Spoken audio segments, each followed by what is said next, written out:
Would everyone please stand as you're able so the family could be seated?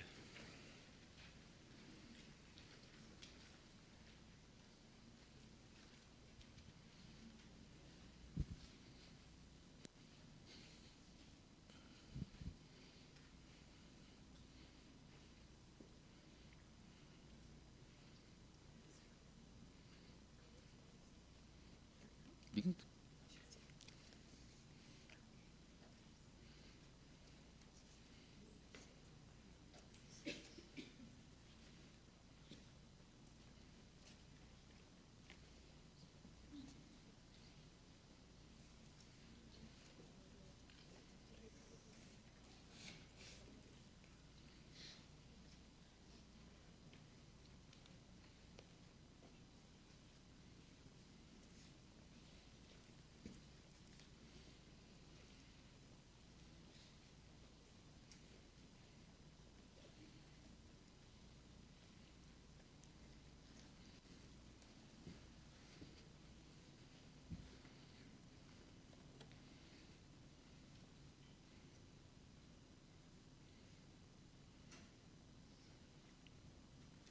Please be seated. Have you not known? Have you not heard? The Lord is the everlasting God, the creator of the ends of the earth. He does not faint or grow weary. His understanding is unsearchable. He gives power to the faint and strength to the powerless. Even youths will faint and be weary, and the young will fall exhausted. But those who wait for the Lord shall be renewed in their strength. They shall mount up with wings like eagles. They shall run and not be weary. They shall walk and never be faint. In dying, Christ destroyed our death. By rising from the dead, he has restored our life. And we know that Christ will come again in glory. As in baptism, Walt put on Christ. So in Christ, may Walt be clothed in glory forever. Here and now, dear friends, we know that we are all children of God. What we will be someday, we're not sure. It hasn't been revealed to us. But we know that when Christ appears, we will be like him, because we will see him for who he truly is, just as he sees us for who we truly are.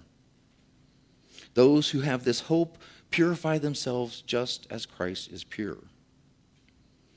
Hear these words of grace. Jesus said, "I am the resurrection and I am the life. Those who believe in me, even though they may die, they shall live. And whoever lives and believes in me will never die. I am the Alpha, I am the Omega, the beginning and the end, the first and the last. I died, and behold, I am alive forever. I hold the keys to death and life. Because I live, so shall you live." Friends, we gather here to praise God and to be witness to our faith as we celebrate the life of Walter Hupp. We come together in our grief, acknowledging our human loss. May God grant us grace, that in pain we might find comfort, in sorrow, hope, and in death, a resurrection. Now let's please join together in a hymn of promise. Free.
time, I'd like to invite Mark up to share thoughts and memories of Walt.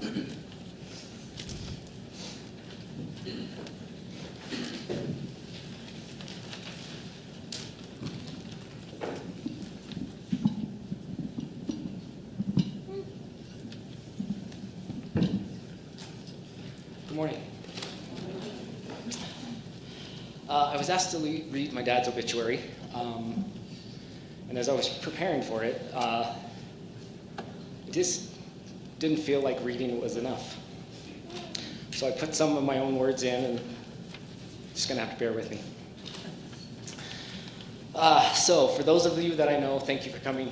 For those of you who don't, I'm Mark. I'm Walt and Carla's youngest child and their only son. Today, Mom's favorite. On behalf of the family, I would really like to thank everybody for the love and support coming out and being here today, but along the journey that we've been along with my parents and specifically my dad. So, my dad, Walt Hupp, was born December 31st, 1940, in the town of Topeka, Kansas, to Bud and Jean Hupp. He was the oldest and first of the three boys, which then got the mantle and bestowed to be the responsible one. He learned young to take those responsibilities serious and carried him throughout his whole entire life. Teaching, your word meant something, taking care of people before yourself. And always within that, the first person on his list to take care of was always Mom. He was followed by his two brothers, Craig, 2 years behind, and the surprise brother, Stephen, 10 years later. In 1954, the original Hupp family 5 moved from Topeka, Kansas to Raytown, Missouri, a suburb of Kansas City, for work for my grandparents. If you're following my timeline, he was 14 when they pulled him out of school and moved him. Stay with me, that'll come back here in a bit. Graduated from Raytown High in 1958. Later that fall, he moved to Warrensburg, Missouri, where he attended Central Missouri State in pursuit of a bachelor's degree. This was the first time in my dad's life that he really didn't have the responsibilities of the older brother, so he got to explore on his own. He joined a fraternity, Theta Chi, stayed in touch with several fraternity brothers over the years.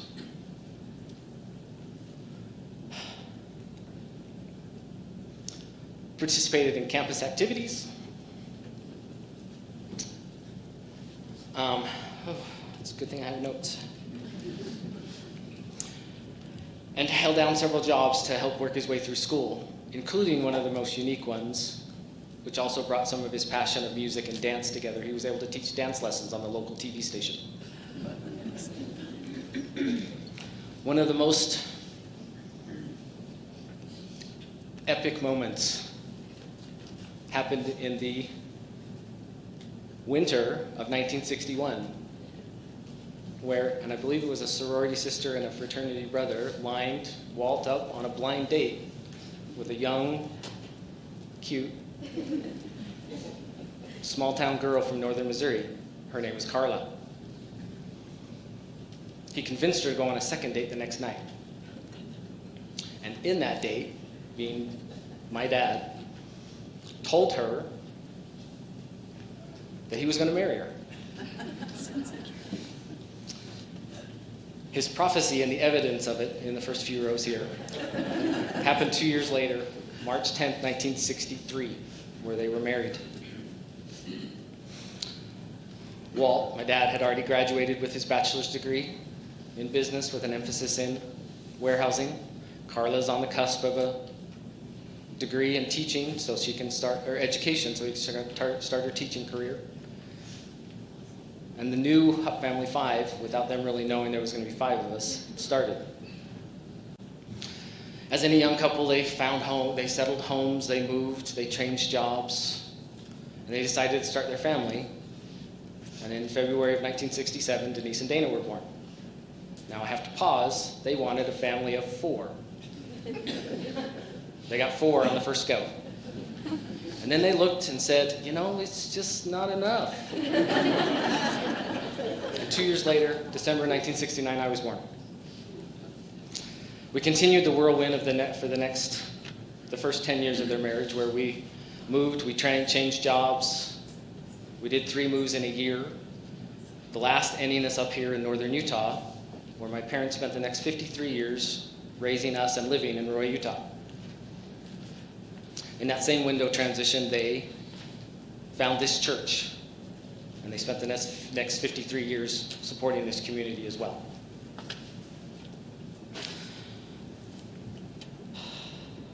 My dad's career always centered around business and warehousing, and if you know business and warehousing, there's always a way to cut costs, and unfortunately he lost jobs along the way. This is where we come full circle. He was 14 when his family moved from his hometown to Missouri, and he had to attend a new high school at an awkward age of any young man or woman growing up. He refused to do that to us. So they stayed, and he did whatever was necessary to keep us here, with the backbone of my mother teaching. He finally found a job that he was meant for as an instructor at the Ogden Area ATC, where he got the chance to teach warehousing, OSHA safety and compliance, and was able to set up the curriculum to teach young men and women working in warehouses how to drive a forklift. Several of his artifacts will be in the fellowship hall that you can see about his accomplishments, and he was very proud of that window of time. But not to sit around and do anything, he and Mom retired, and they started the RV life, spending the next 20 years traveling coast to coast, border to border. But if you watch the pattern of where they went, if we kind of had a map drawn out, it was always somewhere to see family or friends and explore along the way. They wintered 18 years down in Yuma, Arizona, and Mom always corrects us. It wasn't really Yuma. It was in Winter Haven, California, but everybody knows where Yuma is. Nobody knows where Winter Haven is. My dad was a devoted member of this community, this church, his whole life that they spent in Utah. Several committees. We as young kids had to stay around after while Mom or Dad had some job, task, responsibility. There's 2 that he was most proud of at the end that he and I got a chance to talk about. One was being a trustee on this community for this sanctuary being built. And I know how proud he was of it. And you can see the proof if you look up at the ceiling. That ceiling was stained by my dad and several men and women within the community. And I know how many hours they toiled because I was the gopher the whole time. But it was him teaching me responsibility, follow through with your word, don't leave a job unattended, help somebody. Mark, they need some help. Mark, they need this, she needs that, he needs this. The other was after he had a chance to retire, he was able to help support the Vacation Bible School here at the church and loved all the young kids running around, vibrant and excited. And he got the chance to participate. My dad, Walt, was preceded in death by his parents, Bud and Jean Hupp, the middle brother, Craig, and his beloved sister-in-law, Diana, and his youngest brother, Steve. He is survived by my mom, his wife, Carla, of 63 years, Dana and her family, husband, Jeff, daughter Amanda and her husband Charles, you can call him Chuck, Mark and his wife Michaela, and the first great-grandchild of our family, Collins, who he did get a chance to spend time with before he passed. Also Denise and her husband Todd, their 2 children, Grace and Douglas, and me, Mark, my wife Sharice, and our 4 kids, Cade and his significant other Britley, Olivia and her husband Ulysses, call him Uli, Samuel and Liberty, her significant other Lexi. Again, the family would like to thank everybody for all the love and support. We'd like to recognize Inspiration Hospice for helping us in the last few days, with special recognition to his nurse Shelby, who helped him pass exactly the way he wanted to.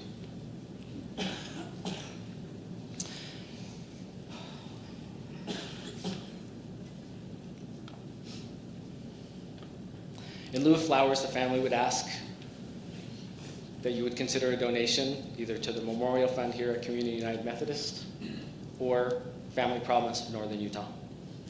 Thanks for listening.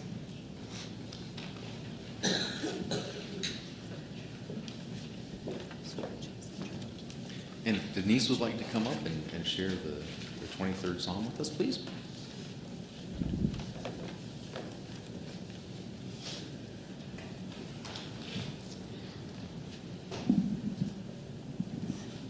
The Lord is my shepherd, I shall not want. He maketh me to lie down in green pastures. He leadeth me beside the still waters. He restoreth my soul. He leadeth me in the paths of righteousness for his name's sake. Yea, though I walk through the valley of the shadow of death, I will fear no evil, for thou art with me. Thy rod and thy staff, they comfort me. Thou preparest a table before me in the presence of mine enemies. Thou anointest my head with oil, my cup runneth over. Surely goodness and mercy shall follow me all the days of my life, and I will dwell in the house of the Lord forever.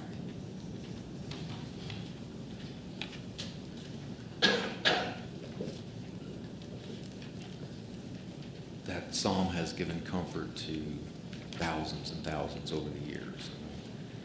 And I pray that it gives comfort to everyone here. I have something very special.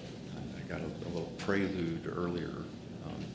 If Cindy would like to come up and share her beautiful voice with us singing, Precious Lord, Take My Hand.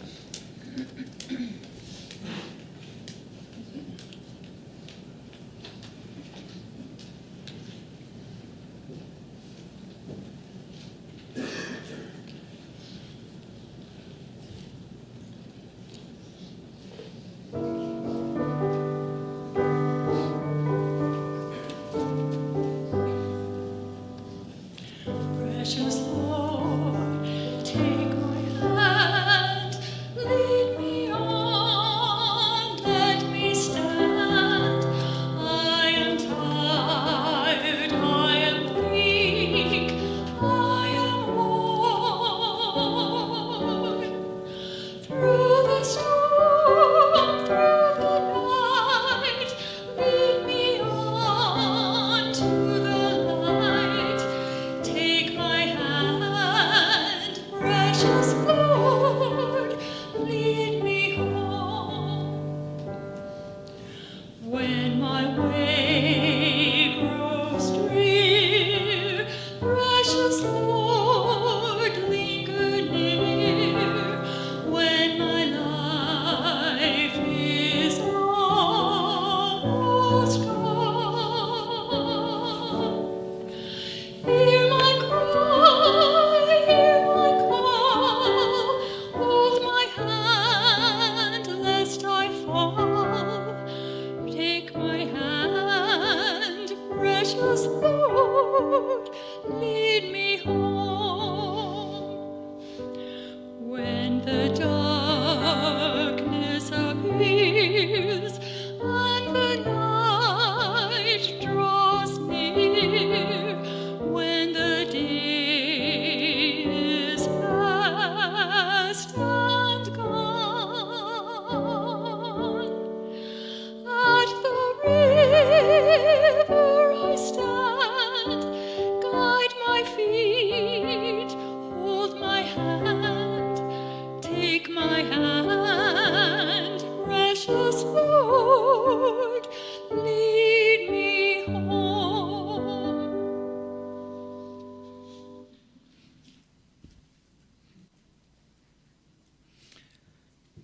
Sadly, I never got an opportunity to meet Walt. We planned it, but things happened in such a way that he passed before I had a chance to meet him. However, I have gotten to know who Walt is because of so many wonderful things that people have shared with me. To share with us today, Amanda Lawson and Mark Pratt would both like to share their. Amanda, would you like to come up?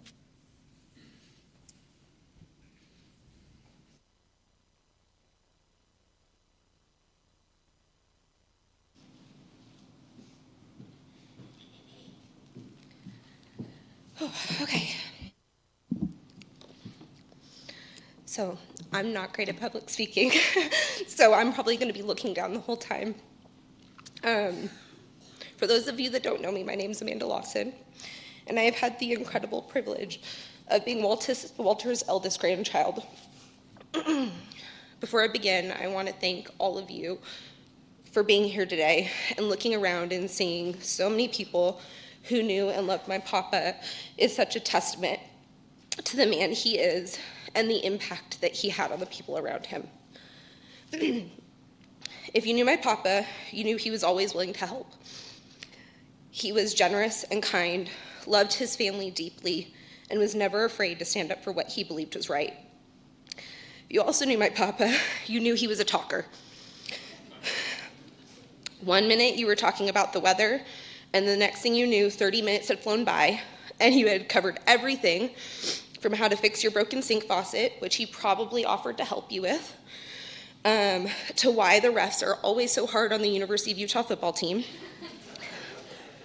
or of course his favorite topic, his fifth wheel RV. Although we joke about it now, this was actually one of my favorite qualities about him, because underneath all of that talking was someone who genuinely wanted to connect with you and spend time with you.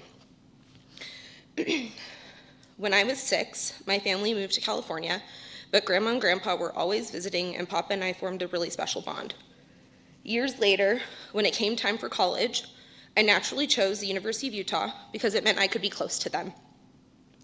That gave me the incredible gift of getting to know Papa not only as a little girl, but as a young adult. He truly helped shape me into the woman I am today. Papa wanted me to be handy and independent. He taught me how to use a drill, how to drive in the snow, how to make sure I had enough tread on my tires, and countless little lessons I didn't realize at the time would stay with me forever. One of my favorite memories with him was when I was in 7th grade. Papa was taking a road trip to Northern California to, of course, add a diesel tank to his pickup for his fifth wheel, and I was invited along. As a preteen girl, a long road trip with Grandpa wasn't exactly my idea of a great time until Mom told me I could ditch school, and I found out my little brother was really jealous. Then suddenly I was all in, and I'm so grateful I went. We spent about half the time driving and talking, and the other half, Papa let me control the radio, which meant he endured probably 3 straight hours of Radio Disney. He didn't seem to mind one bit, because as long as I was enjoying myself, Papa was happy. Looking back, I think that story perfectly captures who he was. It didn't matter what we were doing, Papa just wanted to be with the people he loved, and I was incredibly lucky to be one of those people. Papa also taught me what love should look like through the way he loved my grandma. You are definitely going to hear about the love of his life, Carla Ruth, and exactly how many years they had been married. He was a true gentleman, chivalrous, devoted, and always willing to go along with whatever game plan or set of instructions Grandma had for him. He was her favorite dance partner, and I'm pretty sure most of her requests were met with a simple yes, dear. Their love became a guiding expectation in my own life. He showed me that love is about choosing someone every day, showing up for them, and being proud of the life you've built together. But the legacy Papa leaves behind knows no bounds. He was strong-willed, hardworking, generous, loyal, and loving. And even with everything he accomplished and all the lives he touched, what he needed to be happy was pretty simple. His wife, his family, his faith, his dogs, and I would still argue his fifth wheel. I think that's another lesson he leaves with us, is that a good life doesn't have to be complicated. It's about loving your people, standing up for what you believe in, working hard, helping others, and appreciate the life you've been given.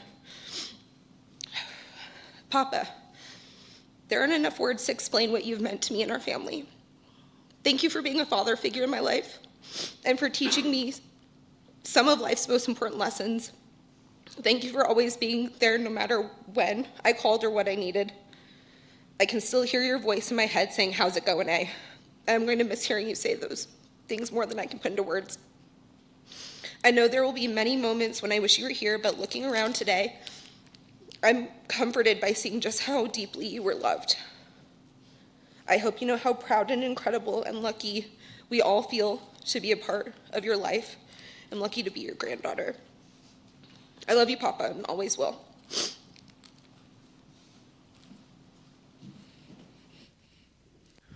Mark, that might be a tough act to follow, but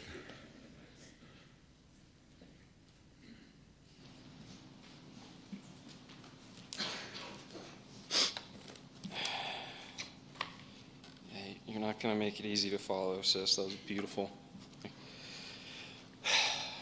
Everybody here, thank you very much for coming to honor the life and love of my grandfather, Walter Hupp. For those of you that don't know me, I am Mark Pratt. I am the first grandson of the family, and I'm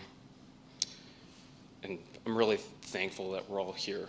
This is such a special place. This was the church that I was baptized in as a child. Many Christmas Eves here. Also honored Nana here as well, and I guess to make things short, this always feels like home to me. When I look out across at all the faces here today, I'm reminded just how powerful we all truly can be. My grandfather is proof of that. The evidence of this is clear just by looking at the number and caliber of people that are here today. I especially my grandpa loves them. And I specifically use the present tense of this word, because Walter didn't go anywhere. He simply changed zip codes. All of us have a great story, a funny memory, and more importantly, a distinct feeling that my grandpa gave them. Today I wanted to jot down a few of them and share some of these with you. One of the earlier memories of my childhood that I can recall was my bright red tricycle. It had the candy red finish on the paint that accentuated every red sparkle. It was complete with the classic white wall tires and the red and white streamers that leaked out of the ends of the handlebars. To 4-year-old me, there's nothing cooler. However, I could not ride this beautiful tricycle. I did not have long enough legs to reach. But I did have Grandpa. At this point in time, I should mention that my mother was single and had moved with my sister and me out of Roy into Southern California. Dad wasn't around much, but Grandpa was. Whether it was by phone or in person, I never felt far away from him. And just for any of the youngsters out there, that took a lot more effort back in the day. There was no FaceTime. Phones had wires that went into the wall. Grandpa heard about my problem with my trike, and in typical Walter style, he already had a plan to fix it and about 3 backup plans in case something went sideways. I've definitely inherited that thoroughness from him. When he arrived with Grandma for a visit, he showed me the blocks he was going to put on my pedals. He took me aside and explained to me how they would shorten the gap so I could finally ride my candy red tricycle. When it came time to turn some wrenches on my bike, he even let me help, as much as a distractible 4-year-old can. That weekend, I rode until the tires nearly melted away. My grandfather wasn't asked to do that. He saw a need, and he figured out a way to fill that need, without hesitation, but with a heart full of love. He was my only reliable male role model at the time. He couldn't always be in California, but he saw to it that him and I remained thick as thieves. I felt important and protected.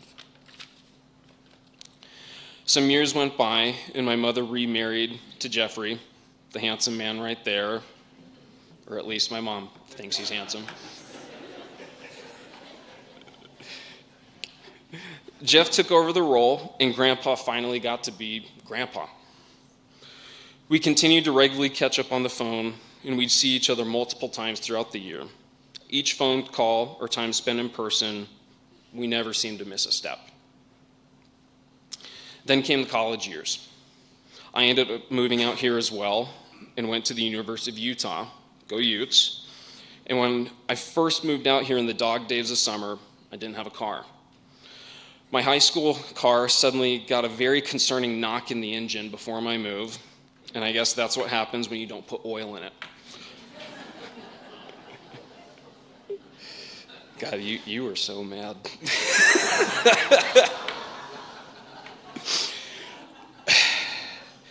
So when I first moved out here, carless, I spent a lot of weekends at Grandma and Grandpa's. I would either hitch a ride up with my sister, or Grandpa would pick me up at the front runner station after my long adventure starting on the Green Line in West Valley. I'll never forget seeing him wave at me from the platform for the first time. Through the second-story train window, I could see his grin that demanded the attention of all the other travelers. In the early weeks of my move, Grandpa declared to me that he would help me search for a car. Over a couple weeks, he'd present me with car options that he'd found and researched the week prior. He'd give me his opinions on which cars to avoid based off reviews he had read. For the first couple of dealerships we visited, he took the lead with talking to the car salesman. He told me to pay attention, as I would have to do it myself at the next lot that we visit. He'd approach the car salesman with a handshake and a strong and confident, "Hello, sir." They talk about what we were looking for, the kind of truck my grandpa drives, the trailer, and how long he's lived in Roy, and he sort of beat them into submission with his gift of gab. And before delivering the final blow of his expected final price out the door. My wife says I shared this gift of gab, and I probably inherited it from him. This routine went on for weeks without any luck, but Grandpa never lost his enthusiasm, nor his drive to keep looking, until I got a car. Things finally ended after a couple of months or so, and I was tired from school and getting around without a car, on top of adjusting to life in West Valley and being homesick. We had just looked at a beige Saturn, our sixth car for the day, that could have worked fine for me, but due to high miles, I didn't want it. When Grandpa asked me what I thought, I beat around the bush with a non-committal, "It's fine." He didn't buy it.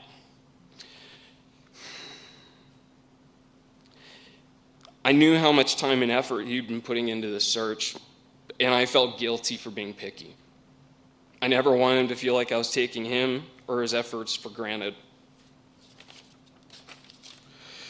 There was a long pause before he rolled his hand on my shoulder while asking, "What are you thinking, son?" My eyes welled up as I said I didn't like the car, but I didn't like taking the train either, and that I'm so glad he's helping me, but I'm just tired of it not working out. Before turning to full tears, his other hand met my other shoulder, and he looked at me. His gaze pierced whatever excuse I had for my red eyes and quivering lip. For the record, it was just very dusty that day. I guess he saw a homesick kid that was just tired somewhere in that grown-up grandson before him. He hugged me and we called off our search for the rest of the weekend. On the way home, he told me more of his stories of fixing up things and how to always be prepared once I do find myself a good car. Always keep pantyhose in the car, as they can replace a timing belt in a pinch. And a bar of soap can help seal a cracked gas tank until you can get to a shop. I felt loved and supported in this new state that I was still getting used to. I eventually found myself a first of my couple cars living out there. I began to find my path at the U, made friends, and began climbing my own mountains. Like all college students, this was the time in my life when I was broke, hungry, and needed to wash my clothes. Weekends up at Grandma and Grandpa's were a normal occurrence for almost all years of college. There were times I'd be up there every other weekend. I would come up and mow the lawn and help with any projects Grandpa had in exchange for a hot meal a warm bed, and free laundry. Every now and then I'd be spoiled with a $20 bill to put in my gas tank.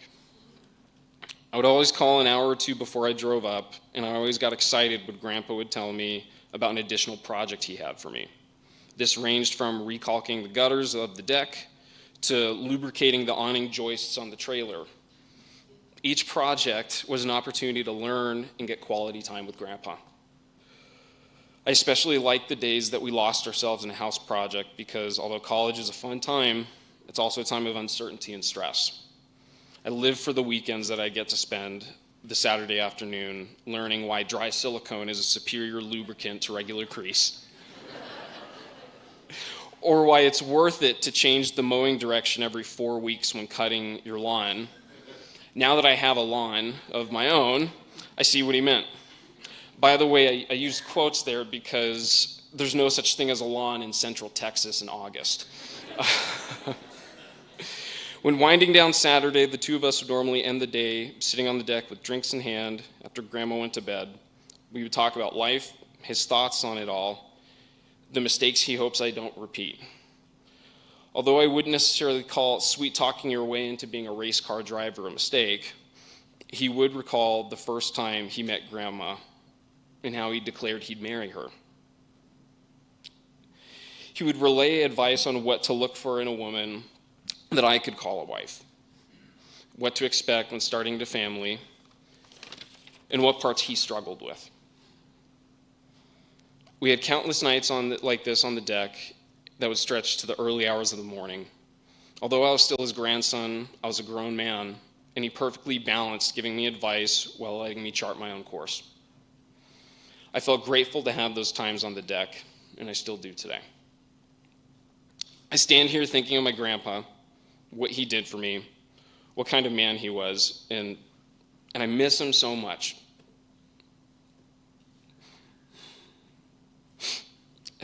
It's hard, but this grief and pain is the price we all pay for such boundless love. Nothing is free. It can be hard to fight back the tears at times, but I know that Walter would not want to see us all giving way to grief, but rather celebrating him and sharing in the ways he made us all laugh and smile. Like answering the phone with a joyful "yellow," or how he dropped the not so subtle hint of my scraggly face with, I could hear you better if you shaved, you know. I don't know about. I never fully got that one, but my grandfather taught me that the greatest currency you have in this life is the effect you have on others. He demonstrated to me that seeking to love and help those around you is a life well spent. Much like in Isaiah 6:8, my grandfather continued to be the one saying, "Here am I, send me," to whoever asked. Walter Gene Hupp, I'm so grateful to be your grandson. I'm grateful you got to see me be a father. And I love you so much. I will miss you and keep an eye out up there for all of us. Thank you.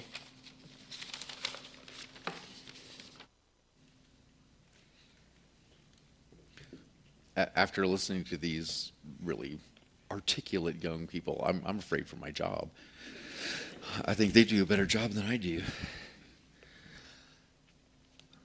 Well, Miss Carla and the family has asked that, we all have wonderful memories of Walt. And there's going to be plenty of time after the service to share some of those. But if there's anything that folks particularly wanted to share, the family has invited me to invite you to do so. Yes, sir.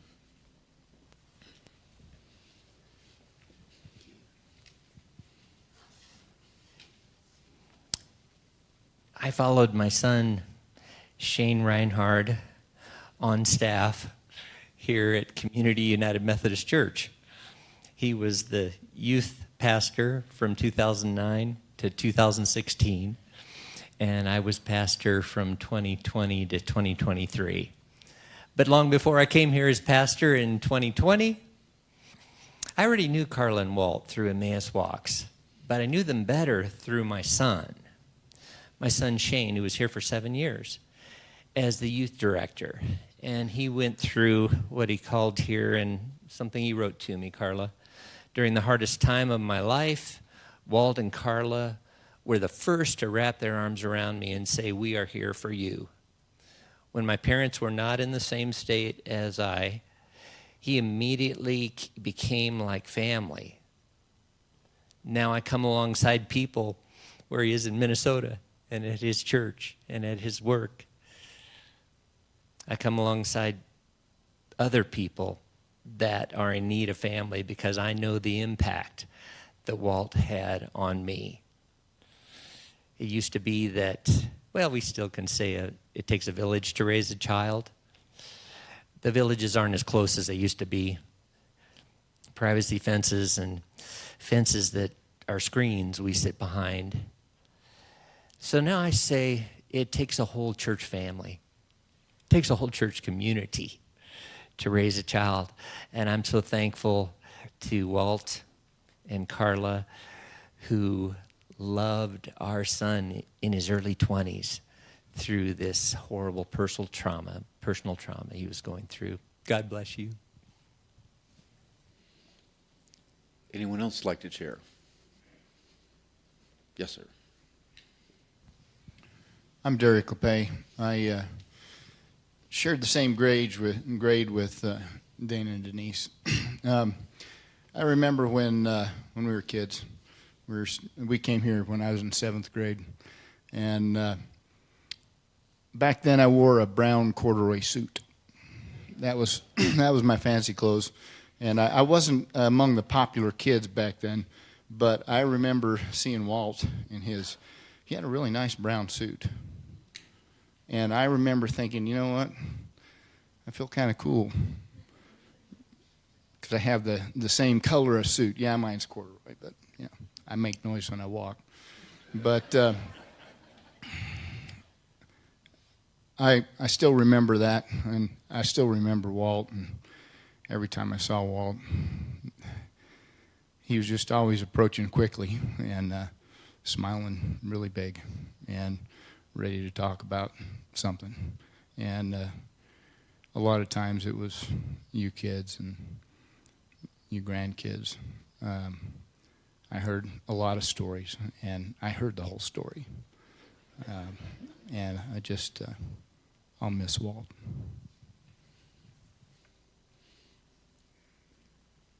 Oh, let me come over to you. Okay. Miss Claudia. At first I thought, I'm going to say something maybe Carla doesn't know.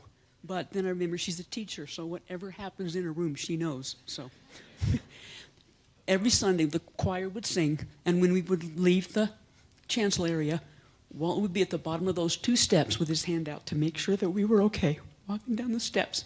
And he would squeeze your hand every time. So, did you know that? Yes, of course you did.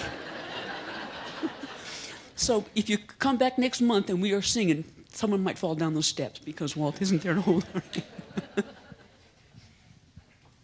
Good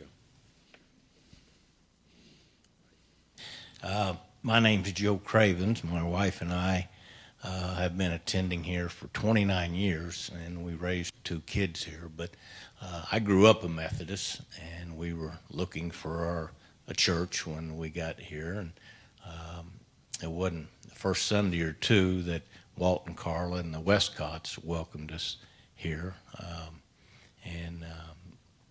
I can remember Walt about every Sunday after we started attending would say, you guys okay? You need anything? You need, can we help you with anything?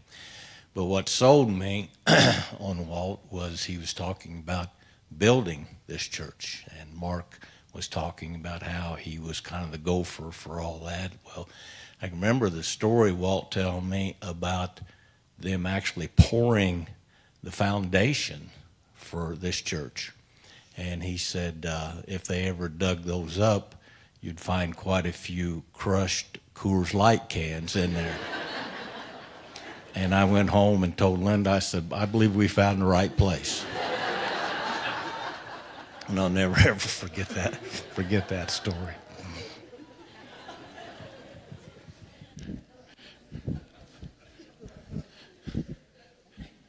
Yeah, now that I know that, I know I found the right place. Yes, sir.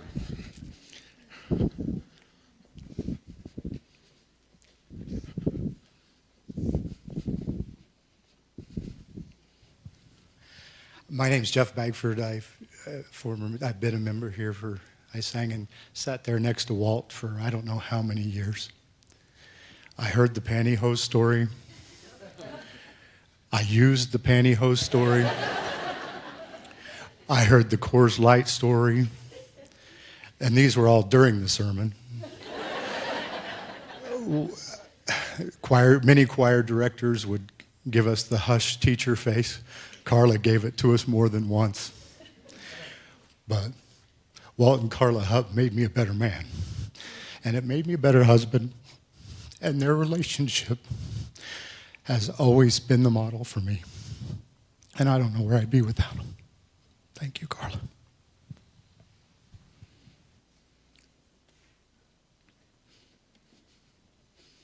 Yes, sir. Excuse me. Thank you. My name is Cade Lucero, and I belong to Mark and Charisse.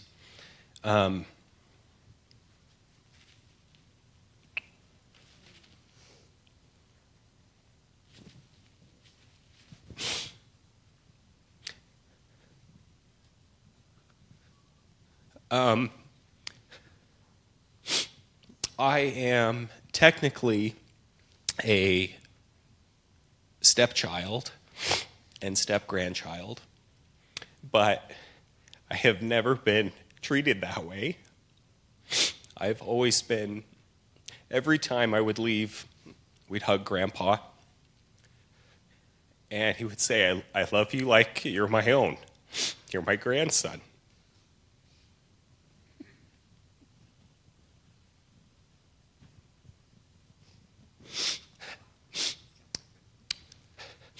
And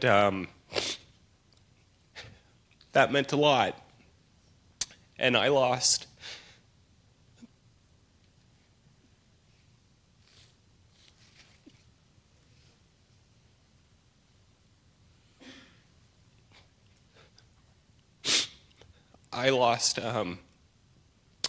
my dad's dad way too young.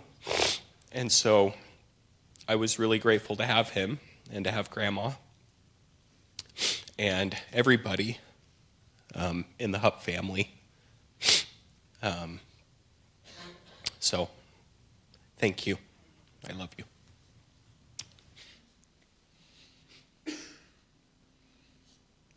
I normally tell people I'm really discreet and I don't tell secrets. But Carla turned to him and said, "You are our grandson and I love you." I was okay until then. I kind of got a little... Anyone else?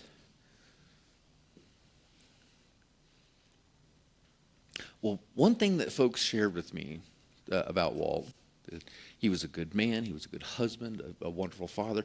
He was, told all these wonderful, but he was a Methodist. I understand that. And one of the sort of tenets of Methodism is grace. That grace precedes us, that grace justifies us, that grace follows us through our lives. So what more fitting hymn to honor Walt's life than the hymn Amazing Grace? So let's please sing Amazing Grace together.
Methodist pastor, I have to plug and promote Methodism. And from everything that we know, from everything that we've learned about Walt, we know that he lived into that tenet of making disciples for Christ for the transformation of the world. And it sounds like big and lofty language, growing disciples for the transformation of the world. What we've heard this morning about how much Walt loved, how much he cared, how much he did for others when not asked, when he was the first one to shake your hand or to say, I'll help, what do you need? Or to kind of give instruction when necessary. I get it, he did that pretty well too. All of those things are describing what a disciple is. Not just a learner, but a teacher and a helper. And I'm looking out at these beautiful faces, and I see fellow disciples, and I see disciples that he grew. To transform the world, well, that might seem impossible.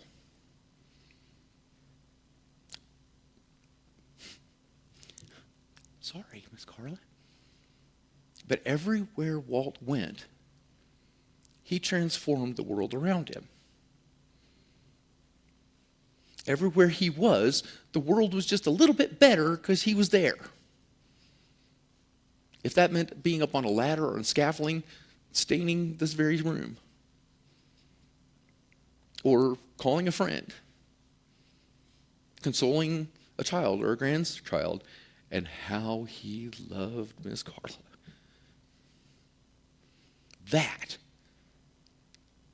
That is transforming the world. That is being a disciple. So with that in mind, keeping that in the forefront of our hearts and our thoughts, let's pray together the prayer that Jesus taught his disciples to pray, saying, Our Father, who art in heaven, hallowed be thy name. Thy kingdom come, thy will be done, on earth as it is in heaven. Give us this day our daily bread, and forgive our trespasses, as we forgive those who trespass against us. And lead us not into temptation, but deliver us from evil. For thine is the kingdom, and the power, and the glory forever. Amen. Now may the peace of God, through the promise of the eternal covenant, brought the one who brought Christ back from the death, who is the great shepherd. May God equip us with everything good so that we might do good. That we might do his work and the work within us so that we can bring glory to God and those things are pleasing to him. Through Jesus Christ, who will be given all glory and all majesty forever. May the Lord bless you. May the Lord keep you. May the Lord make his face to shine upon you and be gracious unto you. May the Lord lift up his countenance upon you and give to each of us his peace. So as we go from this circle to another circle, and then as we take what we've felt today to transform the world around us, may we always go in peace, giving thanks to God. Amen. I would ask everyone to please stand as you're able so the family can